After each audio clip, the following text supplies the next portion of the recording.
Hello friends, hello student, एक बार फिर से आप सभी का स्वागत है आपके अपने यूट्यूब चैनल काशी गौरव बायोलॉजी क्लासेस में।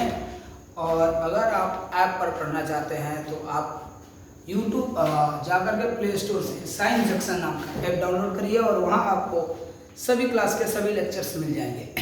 आज कृष्ण जन्माष्टमी की बहुत सारी शुभकामनाएं आपको, और भगवान श्री कृष्ण से मेरी यही प्रार्थना होगी कि वे आप सभी छात्रों को सक्सेस बनाएं और वो उस तरह से आपको गाइड करें जिस तरह से उन्होंने भगवान श्री कृष्ण के लिए अपना मार्गदर्शन प्रदान किया था। आज जैसा कि आपको पता है कि बीमारी रोग का दूसरा लेक्चर होगा, और रोग का दूसरा लेक्चर में हम लोग आज बात करने वाले हैं किस पर। बहुत ही फेमस जगह है, बहुत ही फेमस बीमारी है। इस बीमारी को हम लोग टाइफाइड बोलते हैं। क्या बोलते हैं? टाइफाइड। इस बीमारी को हम लोग क्या बोलेंगे? टाइफाइड। Typhoid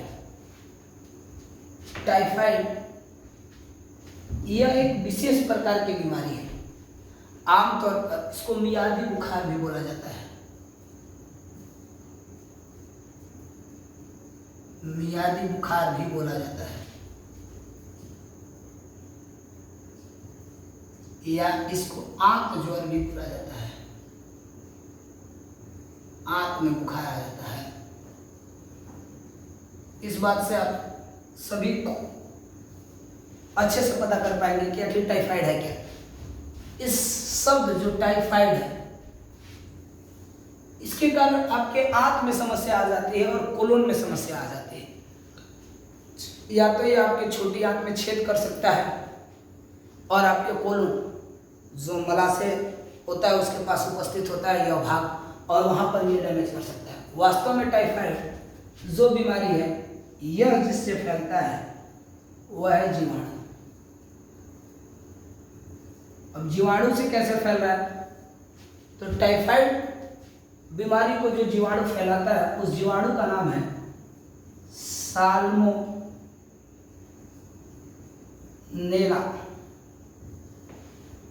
salmonella typhi.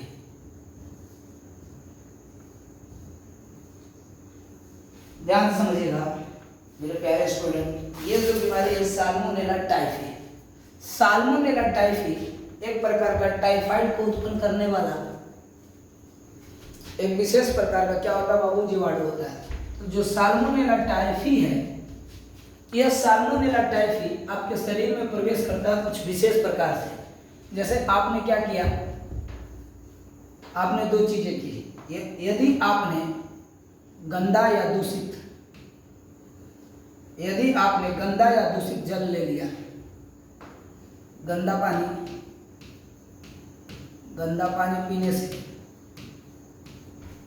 पानी पीने से और जो भोजन होता है खराब खाना, दूषित क्या ले लेंगे अगर आप? भोजन।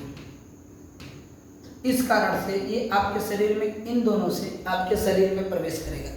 इसके पास विशेष पावर होता है। साल्मोनेला टाइफी के पास विशेष पावर होता है। क्या पावर होता है वो? ये आपके HCl को सह सकता है।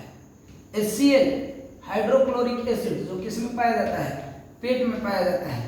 तो जब आप खाना खा रहे होंगे या पानी पिएंगे तो भोजन जो जाएगा कहाँ जाएगा? आपके पेट में जाएगा। और पेट में जब ये भोजन जाएगा तो देखेंगे आप कहाँ गया भोजन? भाई पेट में चला गया। और पेट में क्या होता है? Hydrochloric acid HCl। ये HCl जो है होगा, HCl इसको नष्ट नहीं कर पाता, साल्मोनेला टाइफी को नष्ट नहीं कर पाता। और HCl की सहायता से ये कहाँ गया? पेट में चला गया। और HCl जब ये नष्ट नहीं कराएगा तो क्या होगा? ये आपके आंत में पहुंच जाएगा। कहाँ पहुंच जाएगा? आपके आंत में पहुंच जाएगा। और जैसे ये आंत में पहुंचेगा, इसके माध्यम से ये पहुंच जाएगा, आंत को डैमेज करना शुरू कर देगा। और कई बार ये किसमें पहुंच जाता है? ब्लड में ये साल्मोनेला टाइफी पहुंच जाता है। और इस साल्मोनेला टाइफी के कारण ही आपको जो बीमारी होती है उसको क्या करते हैं? टाइफाइड। तो इस टाइफाइड के टेस्ट के रूप में टेस्ट या जांच कर सकते हैं। जांच के लिए टाइफाइड के जांच के लिए आपके बॉडी में जो चीजें कराई जाती है, जो टेस्ट कराया जाता है, वो कहेगा डॉक्टर आपको क्या कराने के लिए, वह हुआ विडाल टेस्ट। ध्यान से समझिएगा। सबसे पहले हम बात कर रहे हैं जीवाणु जनित बीमारियों में सबसे फेमस बीमारी, सबसे आज के डेट में सबसे उत्पन्न होने वाली बीमारी टाइफाइड की। टाइफाइड को मियादी बुखार या आंत का ज्वार भी कहते हैं, आंत बुखार भी कहते हैं। इस आंत बुखार और आंत के ज्वार में आप देखेंगे आपका शरीर का तापमान 39 डिग्री से लेकर 40 डिग्री सेल्सियस तक हो सकता है। मतलब आपका बुखार 104 डिग्री फ़ारेनहाइट के आसपास हो जाएगा। आपका बुखार कितना हो जाएगा बाबू? 104 डिग्री फ़ारेनहाइट के रूप में हो जाएगा। इसके कुछ लक्षण हैं, इसके कुछ दवाइयाँ हैं, मैं बताऊंगा, पहले इसकी कहानी को समझें। मैं किसकी बात कर रहा हूँ? एक ऐसी बीमारी का जो किससे फैलता है बाबू? जीवाणु से। और ये जीवाणु होता कहाँ है? गंदे जल में और दूषित भोजन अगर आप करते हैं तो आपके शरीर में क्या प्रवेश कर देता है? Salmonella typhi. और ये भोजन के साथ पेट में प्रवेश करता है और पेट के बाद ये घूम के कहाँ पहुंच जाता है? आंत में। और आंत से कहाँ पहुंच जाता है? ब्लड में। जैसे ये ब्लड में पहुंचता है आपके शरीर में ये बीमारी उत्पन्न कर देता है। और जैसे ये बीमारी होगा आपके शरीर का तापमान, शरीर का जो है तापमान जो है, शरीर का तापमान 104 डिग्री फ़ारेनहाइट या 40 डिग्री सेल्सियस हो जाएगा। तो जब ये बीमारी आपके शरीर में फैलेगा खाना और पानी से, तो होगा क्या? क्या लोग इससे मर जाएंगे या नहीं? अगर यह बीमारी आपके पास है तो कुछ लक्षण होंगे इसके। टेस्ट आपका क्या होगा? विडाल टेस्ट होगा। बात समझ में आ रही? अगर ये चीजें समझ में आ रही तो आपको करना क्या है? इसके कुछ लक्षण हैं, इसके कुछ लक्षण हैं, उन लक्षणों को आप जान लेंगे, आपको समझ में आ जाएगा। सबसे पहले ये समझिएगा कि जब टाइफाइड होता है तो आपको बुखार रहने लगेगा, आपको नियमित रूप से बुखार रहने लगेगा, शरीर गर्म रहेगा और फिर आपको होगी कमजोरी। क्या होगी? कमजोरी हो जाएगी। इसके साथ क्या होगा? आपके पैर में दर्द होगा, पैर में दर्द होगा, जी मचलने लगेगा, उल्टी उल्टी मन करेगा, उल्टी उल्टी मन करेगा, उल्टी होगा नहीं, भूख नहीं लगेगा, भूख नहीं लगेगा, भूख नहीं लगेगा। और क्या होगा? सिर में दर्द रहेगा, सिर दर्द हमेशा रहेगा। ये लक्षण है किसके? साल्मोनेला टाइफी के। बात समझ में आ रही है? किसकी बात कर रहे हैं हम लोग? टाइफाइड का। टाइफाइड को क्या कहते हैं बाबू? मियादी बुखार और आंत बुखार। इसमें मरने की संभावना जो है वो 10% है, 10%। अगर आप इसका जांच सही से नहीं करा पाए, आप अगर दवा सही से नहीं ले पाए, तो ऐसी स्थिति में आपकी मृत्यु हो सकती है। और वो 10% मृत्यु कब होगी? जब आपके आंत में क्या हो जाएगा बाबू? ये 10% मृत्यु कब होगी? देखिएगा, जब आपके आंत में क्या हो जाएगा? छेद हो जाएगा। आंत में क्या हो जाएगा? छेद हो जाएगा। आंत में छेद हो जाएगा। ये टाइफाइड वाले जो हैं ये आंत में छेद कर देंगे। एक बार फिर से शुरू से लेकर के चलते हैं, सारी चीजों को अच्छे से समझते हैं, फिर आगे बढ़ते हैं, इसकी कहानियां बताते हैं। सबसे पहले अब जिस चीज को पढ़ने जा रहे हैं उस बीमारी का नाम है टाइफाइड। टाइफाइड, इसका एक और उपनाम है टाइफाइड का। टाइफाइड का उपनाम है मियादी बुखार।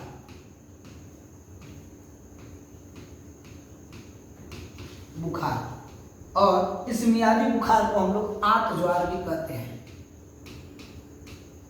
आंत का बुखार भी कहते हैं, आंत का बुखार भी कहते हैं। तो भाई ये जो टाइफाइड है बाबू, ये आपके बॉडी में किससे फैलेगा? फैलता है किससे? जीवाणु से।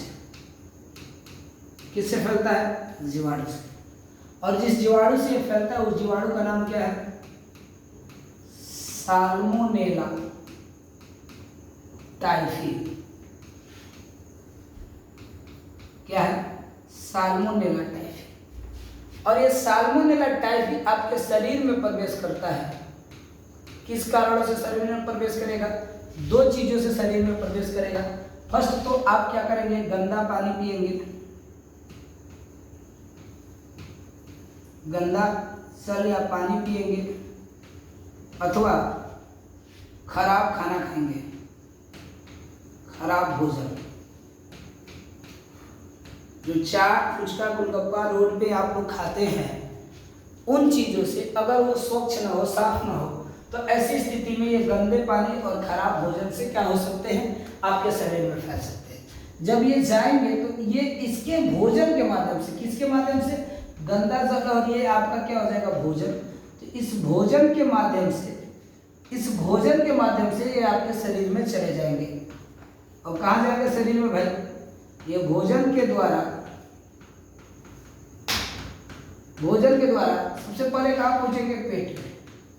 और पेट के पास एक अम्ल होता है, आपको पता है, हाइड्रोक्लोरिक एसिड। लेकिन ये बबुआ हाइड्रोक्लोरिक एसिड इनको नष्ट नहीं कर पाता है।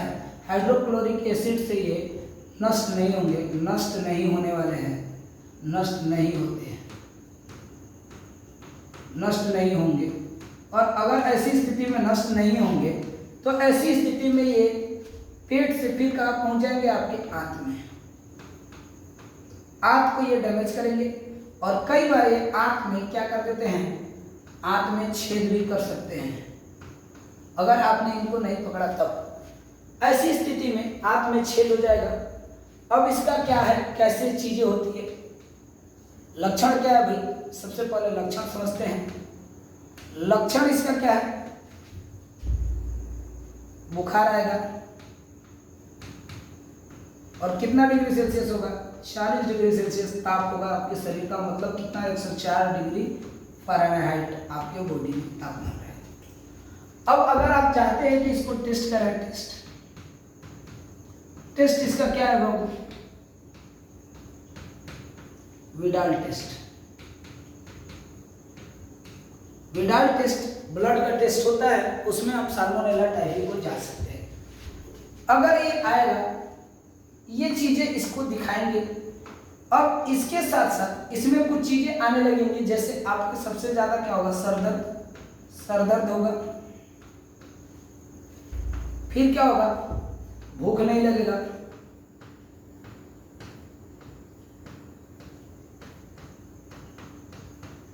लगना, कमजोरी हो जाएगा। ये फेमस चीजें हैं, ठीक है। उल्टी उल्टी मन करता रहेगा। अब आप करें क्या, ऐसी स्थिति में सबसे पहले आप पानी को बॉयल करके पीना शुरू कर दीजिए। और दूसरा जो सबसे इंपॉर्टेंट चीजें है, देखिए 650 mg का दवा आता है, 650 mg का। शुरुआत में आप पैरासीटामोल भी ले सकते हैं, लेकिन जरूरी नहीं है कि पैरासीटामोल से ही खत्म हो। इसके साथ साथ कुछ जो है एंटीबायोटिक्स आपको लेना पड़ता है। एंटीबायोटिक्स में क्या क्या आ जाता है, एजिथ्रोमाइसिन नाम की एक दवा आती है 650 mg की। एजिथ्रोमाइसिन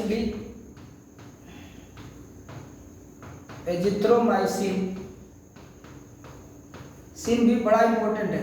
लेकिन कई बार यदि आपके शरीर में ये बीमारी आ जाती है तो कई बार ऐसा होता है कि आपको खुद डॉक्टर नहीं बनना चाहिए, बल्कि आपके डॉक्टरों को के सहयोग से दवा लेनी चाहिए। क्योंकि टाइफाइड का क्या लक्षण है, कितने देर तक रहा है, ये चीज़ें जानना बड़ा ज़रूरी है।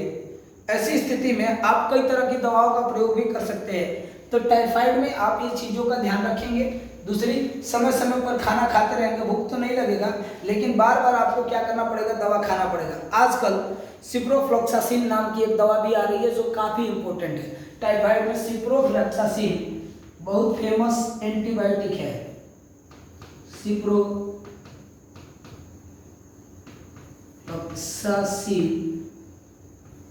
एक फेमस एंटीबायोटिक है जो आजकल स्प्रिंग में लिया जा रहा है। तो ये दवाइयाँ आप यूज करेंगे और टाइफाइड आपका क्या हो जाएगा। और एक चीज़ है जो टाइफाइड में सबसे फेमस है, सबसे इम्पोर्टेंट, अगर घर की गृहिणी है जो खाना बना रही है तो उनके द्वारा टाइफाइड फैलाया जा सकता है, टाइफाइड दिया जा सकता है।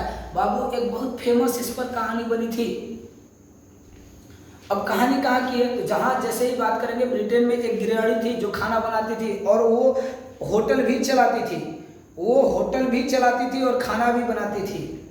तो जैसे जैसे वो होटल चला रही थी, खाना बना रही थी, तो वो कई लोगों को, हाँ भैया मेरे यहाँ सस्ते में खाना मिल रहा है, और खाना देते जा रही थी। ऐसी स्थिति में वो क्या कर रही थी, टाइफाइड फैला रही थी, लोगों को टाइफाइड देते जा रही थी, है ना। इसीलिए उनका नाम टाइफी ही रखा गया था। आप पढ़ेंगे सब तो आप पाएंगे कि ब्रिटेन में वो जो महिला थी वो ऐसे टाइफाइड्स को लगातार फैलाते जा रही थी और टाइफाइड के रूप में वो फैलाने के लिए रसोइया बहुत ही फेमस थी। ब्रिटेन की रसोइया थी और उनका नाम मैरी मलान करके था। नाम क्या था?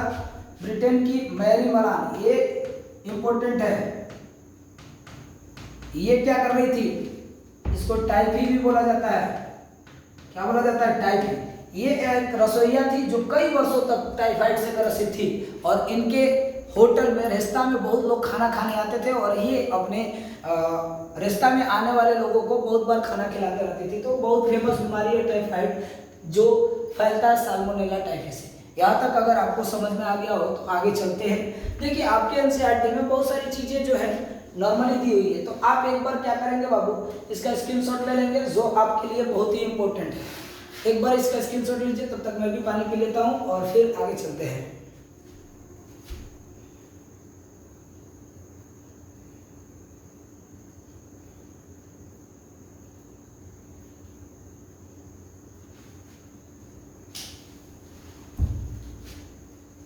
हो गया होगा?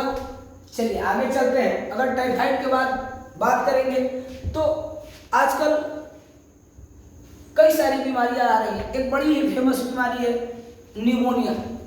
एक बड़ी ही फेमस बीमारी है निमोनिया। कुछ बच्चे कहेंगे सर सीरियल से पढ़ाइए। पहले मैं आपको फोकस कर रहा हूँ उन फेमस बीमारियों पर जिन्होंने जिस पे एनसीईआरटी ने काम किया है। निमोनिया, निमोनिया के विषय में आप पढ़े होंगे, पंडित जी का टीका नहीं हुए। ये भी किससे होता है? निमोनिया भी किससे होता है बउआ? जीवाणु से। किससे होता है? जीवाणु से। अब निमोनिया जो बीमारी है इसमें ग्रसित क्या होता है? इसमें ग्रसित होता है बउआ फेफड़ा। और फेफड़ा का क्या होता है? वायु कुपिका जो है, वायु कुपिका फर्स्ट ईयर में पढ़ के आए होंगे। निमोनिया जो है जीवाणु द्वारा फैलता है। निमोनिकोकस या स्ट्रेप्टोकोकस निमोनी किसके द्वारा फैलता है? स्ट्रेप्टोकोकस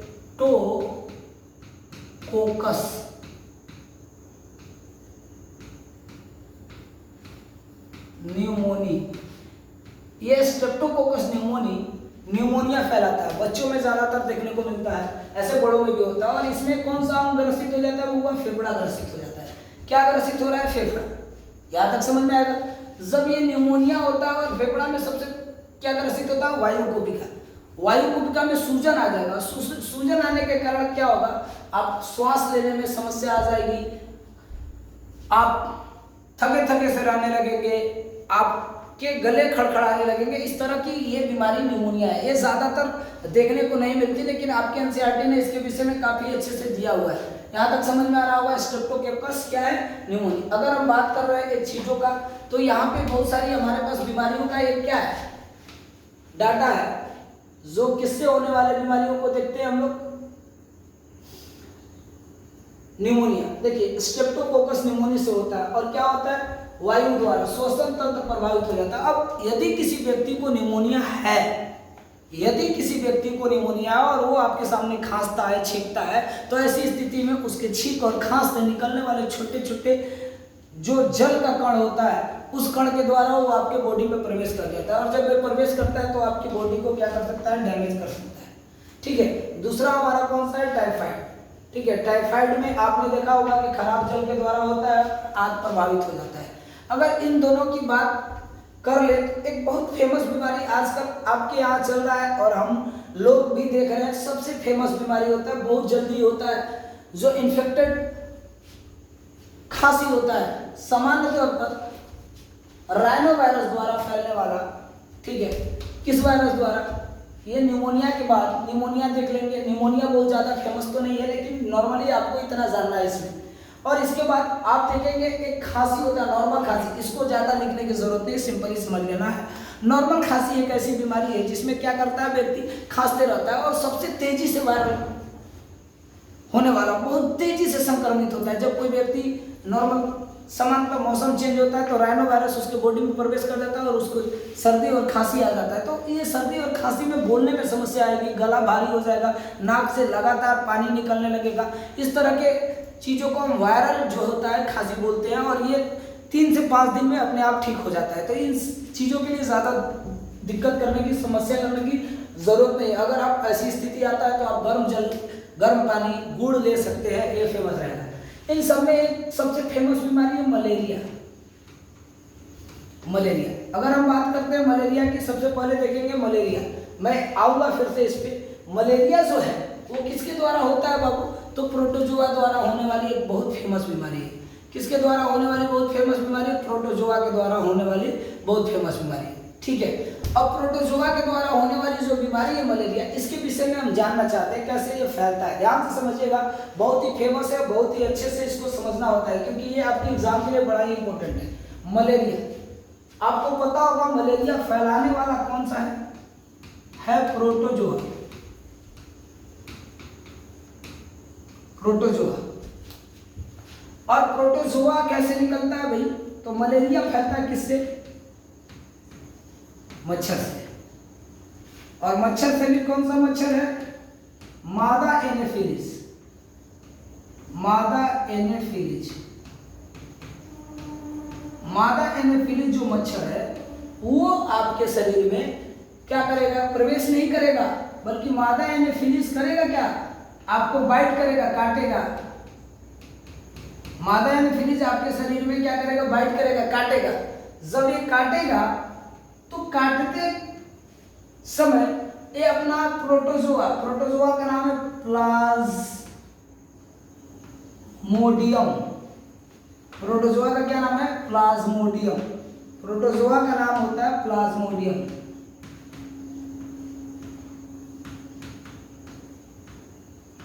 प्रोटोजोआ का नाम होता है बाबू प्लाज्मोडियम। अब ये प्लाज्मोडियम प्रोटोजोआ जो है ये आपके शरीर में प्रवेश करेगा। ये आपके शरीर में प्रवेश करेगा कब? जब मच्छर क्या करेगा? मादा एनोफिलिस आपको काटेगा। तो जैसे ही मच्छर ने किसको काटा? मनुष्य को काटा। इसने क्या छोड़ दिया? प्लाज्मोडियम। और जब ये प्लाज्मोडियम जो है वो कहाँ जाएगा? ब्लड में। तो ब्लड के हेल्प से ये कहाँ पहुंचेगा? यकृत। तो मलेरिया से सीधे सीधे क्या कह सकते हैं? आपका क्या डैमेज हो रहा है? यकृत। अब ये मलेरिया का जो प्लाज्मोडियम है वो कहाँ पहुंच गया बाबू? आपके यकृत में। जैसे ये ब्लड के माध्यम से, ब्लड के हेल्प से कहाँ पहुंचेगा? यकृत में। ऐसी स्थिति में ये प्लाज्मोडियम करता क्या है? ये ध्यान दीजिएगा। प्लाज्मोडियम क्या करता है? जनन। तो जनन यहाँ प्लाज्मोडियम दो प्रकार से करेगा। एक तो ये क्या करेगा? अलैंगिक जनन करेगा। अलैंगिक जनन करके अपनी संख्या बढ़ाएगा। प्लाज्मोडियम ने क्या किया? अलैंगिक जनन किया। अलैंगिक जनन करके क्या कर लिया? अपनी संख्या बढ़ा लिया। और जैसे इनकी संख्या बढ़ेगी ये सारे किसमें पहुंचेंगे? फिर से किसके पास रहेंगे? ब्लड के पास। यकृत में जो ब्लड आएगा, कौन सा ब्लड में भी कौन सा पार्ट आएगा बाबू? आरबीसी। आरबीसी का आकार होता है, आरबीसी का आकार कैसा होता है? कुछ इस तरह का होता है, या कहें कि कुछ इस तरह का होता है, इस तरह का होता है ना, व्यावतल लेंस की तरह होता है। और आरबीसी को क्या करेगा? ब्लड में पहुंचेगा और ब्लड को क्या करना शुरू कर देगा? तोड़ेगा। ब्लड को क्या करेगा? तोड़ेगा। अब तोड़ेगा जब ब्लड को, तो ब्लड टूटना शुरू हो जाएगा, आपके शरीर में कमजोरी शुरू हो जाएगी। और इनका एक चक्र होता है। प्लाज्मोडियम जब आपके शरीर में घुसे, इन्होंने अलैंगिक जनन किया और यहां से अब उनके डिवाइड होंगे किसमें? नर और मादा में। और फिर से ये दोनों जनन करेंगे और फिर से क्या उत्पन्न करेंगे? अब ये प्लाज्मोडियम फिर उनके पास आ गया और फिर जब कोई मच्छर आपको काटेगा तो ये प्लाज्मोडियम किसके पास चले जाएंगे? मच्छर के पास रिटर्न चले गए। और यही मच्छर किसी दूसरे इंसान को काट लेगा, यही मच्छर किसी दूसरे मनुष्य को काट लेगा तो वो मनुष्य भी बीमार हो जाएगा। ध्यान से समझिएगा, इस चीज को मैं फिर से समझा रहा हूँ। बड़ी फेमस है, बड़ी इंपॉर्टेंट और बड़ी फेमस है। सबसे पहले किसकी बात कर रहे हैं बाबू? मलेरिया की। तो ध्यान से समझिएगा, क्या हुआ? मनुष्य है, मनुष्य को किसने काट लिया? मच्छर। मनुष्य को मच्छर ने क्या किया? काटा। ऐसी स्थिति में काटेगा जब ये मच्छर तो ऐसी स्थिति में क्या करेगा, आपके शरीर में इसने क्या छोड़ दिया, मच्छर ने आपके शरीर में क्या छोड़ दिया, एक विशेष प्रकार का क्या छोड़ दिया, प्लाज्मोडियम। ध्यान से समझिएगा। अब ये प्लाज्मोडियम है क्या भैया, एक प्रकार का प्रोटोजोआ है। इस प्रोटोजोआ, इस प्लाज्मोडियम, ये अब कहाँ जाएगा, मनुष्य के आरबीसी में। आरबीसी के सहायता से ये कहाँ पहुंचा, यकृत में। और इस यकृत में इसने क्या किया, अपनी संख्या बढ़ाएगा। कैसा जन्म करेगा, और ये अलैंगिक जन्म के द्वारा इसकी संख्या बहुत सारे प्लाज्मोडियम में बदल जाएगी। अब बहुत सारे प्लाज्मोडियम में बदल गए तो फिर ये अब किस में मिल जाएगा, ब्लड में। और ब्लड में मिलेगा तो फिर ये क्या करेगा, जब कोई दूसरा मच्छर आपको क्या कर रहा है, बाइट कर रहा है, कोई दूसरा मच्छर आपको काट रहा है, अब यहां पर कोई मनुष्य है,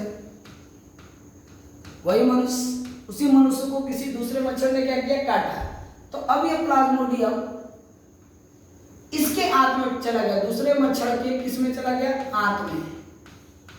अब ये दूसरा मच्छर के आंत में चला गया, क्या आंत में पहुंच गया, और फिर जब ये किसी और मनुष्य को काट लेगा, किसी और मनुष्य को काट लेगा, तो ऐसी स्थिति में वह मनुष्य भी क्या हो जाएगा बाबू, ग्रसित हो जाएगा। ये बहुत ही फेमस है। अब ध्यान से समझना है इस चीज को कि कैसे क्या हो रहा है, किसकी बात कर रहे हैं हम लोग, मलेरिया की। फेमस है ये मलेरिया बीमारी। अब क्या करना है भाई, मलेरिया बीमारी किससे फैल रहा है, मच्छर से। अब मच्छर कहाँ होता है, मच्छर का नाम क्या बताए थे, मादा, याद रहेगा, एनोफिलिस।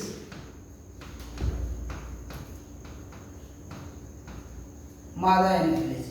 अब भाई कौन सी बीमारी फैल रही है, मलेरिया। लक्षण क्या है, एक चक्र है 12 से 48 घंटे का एक चक्र होता है उनके जन्म लेने के, किसके, मादा एनोफिलिस के।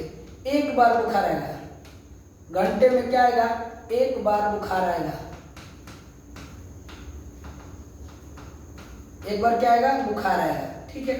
इतने घंटे में एक बार बुखार आएगा, और ये चक्र चलता रहेगा, रुक रुक के बुखार आएगा, सुबह में आएगा, कभी रात में आएगा, कभी सुबह में आएगा, कभी रात में आएगा। अब इनके कारण आपके शरीर में आरबीसी की मात्रा दिन प्रतिदिन क्या होती रहेगी, कम होती रहेगी। ऐसी स्थिति में कुनार सिनकोना जो था उसके छाल से दवाइयाँ बनाई जाती थी, और मलेरिया उन दवाइयों की सहायता से क्या होता था, ठीक होता था। तो इस तरह से कुछ बीमारियां एक एक करके हम पढ़ना शुरू करेंगे। ये कुछ फेमस बीमारियां थी जिसके विषय में हम जान रहे थे। इसको भी आप अपना स्क्रीनशॉट ले लीजिए। इसके बाद हम चलते हैं आगे की ओर, नेक्स्ट वीडियो की ओर चलेंगे, और धीरे धीरे करके एक एक करके पढ़ना शुरू करेंगे। इसका एक बार स्क्रीनशॉट ले लीजिए आप लोग।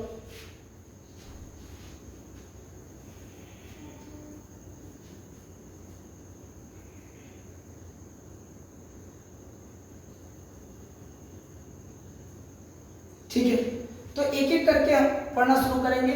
और अब ये 2-3 फेमस बीमारियों के बाद हम फिर से शुरू करने वाले हैं आपके उस सिस्टम को जिसको हमने पहले चैप्टर में छोड़ा था। पहले चैप्टर में जो छोड़ा था उसका पीडीएफ आपके ग्रुप में आ गया, और अब हमारी शुरू होने वाली है सबसे फेमस सेशन, जीवाणु जनित बीमारी।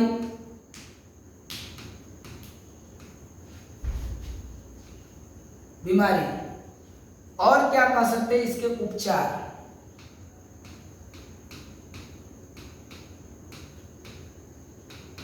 तो आपको याद होगा बाबू, हमने जीवाणु जनित बीमारी में फेमस ट्रिक बताया था, आप लोगों को याद है, पंडित जी का टीका न्यू है। तो सबसे पहले पढ़ने वाले हम क्या, प्लेग, डिप्थीरिया,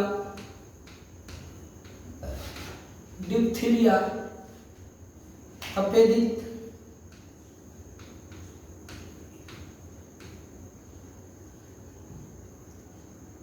काली खांसी,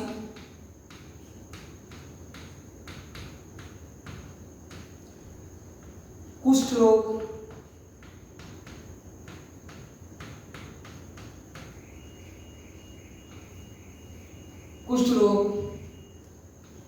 टेटनस, टेटनस, न्यूमोनिया,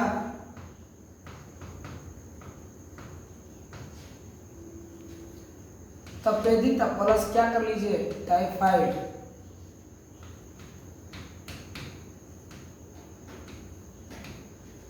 न्यूमोनिया, और लास्ट में हम पढ़ने वाले हैं हैजर। इस सेशन में हम एक एक करके इन बीमारियों के विषय में जानने वाले हैं। सबसे पहले एक बात हमेशा याद रखिएगा, बीमारी ये किससे फैलने वाले हैं बाबू? जीवाणु से। अब जीवाणु से कैसे फैलेंगे, क्या होगा, ये सारी चीजें मैं आपको बताने वाला हूँ। ये सारी बीमारी किससे फैलेगी? बैक्टीरिया से, और बैक्टीरिया को हम लोग क्या बोलते हैं बबुआ? जीवाणु। कोई दिक्कत नहीं होनी चाहिए आप सभी को, यहाँ तक तो आपको पता होगा। और जो जीवाणु से फैलते हैं उनमें क्या करते हैं? कुछ विशेष प्रकार के एंटीबायोटिक्स काम करते हैं। क्या काम करते हैं? एंटीबायोटिक्स, कुछ विशेष प्रकार के एंटीबायोटिक्स काम करते हैं। ठीक है, अब कुछ विशेष प्रकार के एंटीबायोटिक काम करते हैं। और दूसरी चीजें यहाँ ये समझना है कि जीवाणु से फैल रहा है, और जीवाणु आपका क्या पैथोजन है। पैथोजन, पैथोजन क्या है? एक प्रकार का होस्ट है। होस्ट, ये दुश्मन है आपके शरीर का, क्या है? दुश्मन है। अब ये आपके शरीर में प्रवेश करेगा, कहां से? बाहर से। अब बाहर से किस तरह प्रवेश करेगा? किसी व्यक्ति द्वारा, भोजन द्वारा, वायु द्वारा, जल द्वारा, या कीबोर्ड माउस जो भी चीजें छूते हैं इन चीजों से। याद रखिएगा, ये जब होस्ट आपके शरीर में प्रवेश कर रहा है, मतलब ये किसको टारगेट कर रहा है? आपके शरीर में एक विशेष प्रकार का प्रतिरक्षा होता है, प्रतिरक्षा तंत्र होता है। इस प्रतिरक्षा तंत्र को ये डैमेज कर देते हैं। तो इन बीमारियों को पढ़ने से पहले हमारे प्रतिरक्षा तंत्र को ये डैमेज करते हैं। जब ये प्रतिरक्षा तंत्र को डैमेज करते हैं तो आपके शरीर में ऐसी बीमारियां हो जाती है। इसमें सबसे फेमस बीमारी क्या हुआ? प्लेग। सबसे पहले तो ये समझो कि आपके बोर्ड के परीक्षा में सीधा सीधा यहाँ से एक क्वेश्चन बन रहा है कि इनमें से कौन सी बीमारी जीवाणु जनित नहीं है, या इनमें से कौन सी बीमारी जीवाणु जनित है। तो अगर आपके बोर्ड के पेपर में अगर एक क्वेश्चन बनता है ऑब्जेक्टिव में कि इनमें से कौन सी बीमारी जीवाणु जनित है, तो आप आराम से बना दीजिएगा। और 2 नंबर में लिखने के लिए आता है तो एक इसका आता है, 2 नंबर में लिखने के लिए सबसे इसमें बस यही एक आने वाला है, कुष्ठ रोग, टाइफाइड। बाकी चीजें आपकी नहीं आने वाली। तो फेमस है, चीजें आराम से आप पढ़ सकते हैं। सबसे पहले हम जो है कास्ट करेंगे जीवाणु जनित बीमारियों को, और उन बीमारियों को समझने का कोशिश करेंगे जो हमारे शरीर में और हमारे अंगों को डैमेज करते हैं, हमारे अंगों को रोकते हैं। धन्यवाद। इस वीडियो को देखिए, अच्छा लगे तो शेयर करिए, और डिटेल्स पढ़ने के लिए आप साइंस जंक्शन से ऐप डाउनलोड करिए, और उस पर प्रत्येक एक टॉपिक पर आपको एक स्पेशल वीडियो मिलेंगे जिसमें हमने 3 चीजों पर फोकस किया है। उस वीडियो में सबसे पहले हम क्या करेंगे? सबसे पहले हम बीमारी का क्या जानेंगे? कारण। फिर हम क्या करेंगे? जांच कराएंगे। फिर क्या होगा? उपचार। फिर क्या होगा? लक्षण। ठीक है, इन सब चीजों पे फोकस करना है एक एक करके, और आसानी से आप चीजों को जान सकते हैं। सबसे फेमस चैप्टर है ये बीमारी। आज के लिए इतना ही, धन्यवाद। मिलते हैं अगले वीडियो में एक बार फिर से। जय हिंद।